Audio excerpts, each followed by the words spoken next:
This is the Tom Bigby Tales, and I'm your host, Shannon Evans. I write about a small town in northeast Mississippi called Columbus, and sometimes I write about the rest of the state. This episode is a continuation in my series about the Columbus Housing Authority, and this is about my pursuit for public information. Let me give you a little context about public accountability. In an era of increasing demand for governmental transparency, the pursuit of public information represents a really critical aspect of civic engagement. This narrative of this podcast explores the complex interactions between myself and the Columbus Housing Authority, revealing some systemic challenges in public information access there. What seemed like a straightforward request has now become a frustrating journey of bureaucratic obstacles and communication challenges. Let me explain. First, it began with a seemingly simple request for public information. However, the initial interaction at the Columbus Housing Authority exposed deep-seated institutional resistance from the very first person I contacted on the telephone. So the story begins with my attempt to obtain public information from the Columbus Housing Authority, also called CHA. And what seemed like a straightforward request has quickly become an interesting communication challenge, to say the least. So the first person I spoke with who answered the phone there was very defensive when I asked for how to request information from their organization. She wanted to know who I was, what my business was with asking, and she was very reluctant to answer even the simplest question and to share any information, especially when I asked if the website that I was on was the accurate website and if there was a more current website. She also was very suspicious of my motives. Now, I'm a private citizen as well as a podcast journalist, and so I'm entitled, just like you are, to ask an organization that takes our tax dollars how to do a public information request. Clearly, the first person who answered the phone was not keen to help me, although we'll go into it later. She did send me to someone eventually when I asked. She did give me her immediate supervisor after I pushed. So this interaction with this person highlighted several critical psychological barriers. First, they seem to have a very high fear of exposure, although exposure of what, I don't know. They're very protective of their organizational culture, and there was some ingrained bureaucratic defensiveness, clearly. The response of this person demonstrates very minimal transparency on this organization at an entry level. And it was interesting how she used basic obfuscation techniques, and she attempted to discourage me from further inquiry, which forced me to ask to speak to her supervisor. The turning point then came when that supervisor, the deputy director, entered the conversation. Unlike the first person I spoke to, this individual was far more transparent and cooperative. They candidly admitted to some organizational shortcomings, such as an outdated website and potentially incomplete contact information. This deputy director showed a more nuanced and professional approach to dealing with the public, while acknowledging their organization's limitations, and she did provide some partial insights into their internal challenges. Now, she did not know how their Freedom of Information Act policies worked, or if they even had any. So that led to her telling me that a man named Robert Graythree was the organization's current director, and that he also serves as the controller, which is an odd dual leadership role. And she did recognize and acknowledge that the website was a bit antiquated and in need of updates, and that board member and directorship information on the website was 2 years out of date. Now, here let's talk about some questions I have. If Graythree, and he is, Graythree is acting as the director of the organization for the last year and as the controller of the organization, meaning as the executive director, he's also acting as the financial operations manager. Let me explain why that's deeply concerning. First, a financial controller is a high-level manager who's responsible for overseeing a company's financial operations and ensuring that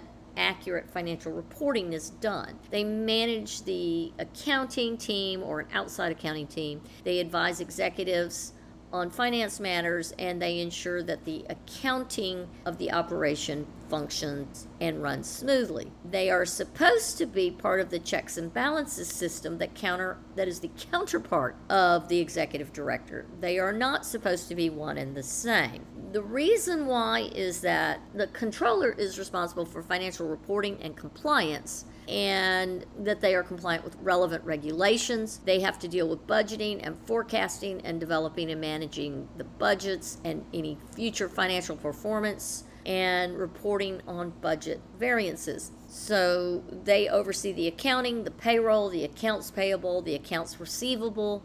They are the accounting operations management team for an organization. They also manage the internal controls and the audit coordination. And they're the ones who are responsible for financial accuracy and coordinating with external auditors. They are supposed to identify and manage financial risks. They are supposed to regularly communicate financial information to the chief financial officer and to board members and other stakeholders, and they're supposed to provide financial analysis to support strategic decision making, and they're supposed to ensure compliance with tax laws and regulations. Essentially, the controller is a very crucial figure in any company, ensuring the financial integrity of the organization and providing financial insights for effective decision making. So it would seem that the executive director, also acting as controller, is quite probably a serious conflict of interest and leads to a possibility of, let's just say, the fox watching the hen house if the moral underpinnings of the executive director are not that strong. This is quite an alarming discovery, especially in light of the fact that he is not forthcoming in a simple request for the FOIA process in their organization. Now, this dual leadership is clearly a conflict of interest, and it leads me to question a whole bunch of other things. So there's some technological infrastructure weaknesses, like the outdated website, the incomplete digital presence, the limited online accessibility. The information management seems to be weak as well because the board member information is rather stale, especially with the 2-year-old contact records and the very ineffective communication of any protocols within the organization, much less any other transparency like budgets, money's coming in, money's going out. There's no transparency through their website. This is what I've done so far, just so that we are transparent. I sent a formal email yesterday asking for their process. Now, I'm going to read this to you. I'll read exactly what I sent them, the first email, and why we need to know this. First email I sent them is, I'm looking for information I thought might be on your website. However, I was informed your site is being revised. Do you have a specific form for public records requests? If so, can you point me in the right direction or email me a form? Or is a letter of request sufficient with specific types of documents listed requested? I look forward to hearing from you. Sincerely, and I put my name. Not heard back. The only thing I did hear back was from the attorney stating that Mr. Gray 3 would be the one who would answer, and if I have any issues, to reach back out to the attorney and he would happily advise. That was yesterday. I hadn't heard a peep from Mr. Gray 3. I haven't had a, hey, we're working on it, or we don't have that kind of a document, but let me get somebody to make one up. I'll get back to you on Monday. I haven't gotten anything. So, after 5 o'clock today, I waited until 6:30 tonight, and I wrote a follow-up email. Yesterday, I asked for information on processes for placing a request for public information from your organization. I'm most disappointed that the director has not bothered to respond, despite the board attorney stating that the director would be in touch. I'm expecting a response by Monday, April 28th by noon, that at least provides some direction on how to process my request. As a public government entity, public requests for information from government entities are governed by laws like the Freedom of Information Act at the federal level and state-specific public records laws. These laws generally provide citizens the right to access government records, subject to certain exemptions and limitations. Federal level FOIAs provide a right to access. The FOIA ensures the public can request and access records from federal agencies. Exemptions: certain types of records are exempt from disclosures, such as relating to national security, personal privacy, or ongoing law enforcement investigations. The right to process is enforceable in court. These laws are designed to promote transparency and accountability in government. I know that your organization will want to be compliant and transparent. I look forward to your immediate response. I sent that tonight. Despite expectations of a professional response, I've been met with silence so far, and that was why I sent the second email. No acknowledgement, no interim message, no communication whatsoever. What this tells us is we have some critical issues at Columbus Housing Authority that should be addressed. There's the bureaucratic opacity, there's the resistance to public scrutiny, the institutional communication failures, and the potential accountability gaps that are there. I've attempted to find contact information on the website, only to discover the site was under construction. That has transpired since yesterday evening, so I had to utilize the Wayback Machine to locate alternative contact emails and follow-up email addresses. We as citizens are empowered through our laws and the expectation of transparency. There are accountability mechanisms in place, but it requires democratic participation. You can do what I'm doing.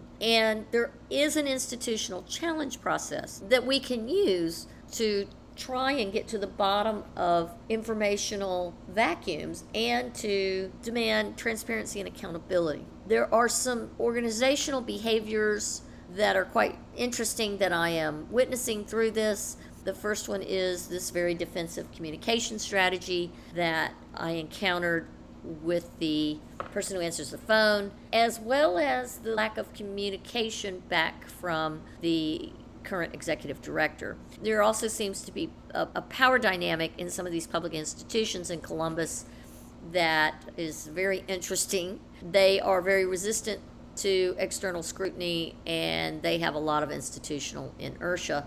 Seems like Columbus Housing Authority is in the same boat as some other institutions in this town. What we need to do as citizens is to persistently seek information, to document our interactions through emails, and to challenge this institutional veil that they've put up to keep us from seeing what is going on behind the curtains in their organization, and to advocate for transparent governance. This particular difficulty that I'm running into right at the moment in trying to get just basic Freedom of Information Act forms, I'm not even asking for the content yet, I'm just asking for the forms and their process, is a really compelling example of the potential barriers that you too will face when seeking basic information for public institutions. And thus, this episode highlights the need for more open and responsive communication channels with public entities like the Columbus Housing Authority.